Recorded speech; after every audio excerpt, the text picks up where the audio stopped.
அதாவது ஒரு மனுஷன் ஃபோன் அடித்தா எடுங்க சரியா. அதாவது என்ன சொல்லுதீங்க, ஃபோன் அடித்தா எடுக்க மாட்டேங்கன்னு சொல்லுதீங்க. இவனையும் சொல்லுதீங்க, இவன் வந்து எலக்ட்ரிஷியன் வேலை பார்க்கறதுனால இவனையும் தேட தான் செய்தீங்க. அவன் ஃபோன் அடித்தா நீங்கள் எடுக்க மாட்டேங்கிங்க, நீங்கள் அடிக்கும்போது அவன் எடுக்க மாட்டான். ஃபோன் அடித்தா முதல்ல எடுங்க, ரெஸ்பான்ஸ் பண்ணுங்கள் யாருனாலும் சரி. அதுக்கப்புறம் என்ன ஒரு ஆள் எழுத கூப்பிட்டாரு அன்னைக்கு, நம்ம தெரிஞ்ச ஆள் தான். கூப்பிடும்போது வந்து நான் வந்து மேலே உயரத்தில் வேலை பார்த்துட்டு இருந்தேன், திருநெல்வேலியில் வேலை பார்க்கும்போது எடுக்க முடியலை. அந்த அன்றைக்கி நான் திரும்ப கூப்பிடும்போது அவங்க வந்து எடுக்க மாட்டேங்காங்க.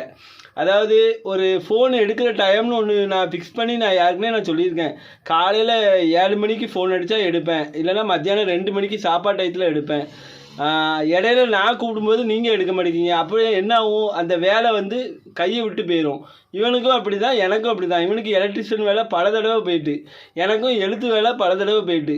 ஃபோன் அடித்தா முதல்ல ரெஸ்பான்ஸ் பண்ணுங்கள், அதுதான் நல்ல பழக்கம். இல்லை நான் பிளாக் லிஸ்ட்டில் தூக்கி போட்டுருவேன். என்ன சொல்லுங்க? அம்மா அதான் உண்மை. நான் சொன்னது சரியா இல்லையான்னு கமெண்டில் சொல்லுங்கள்.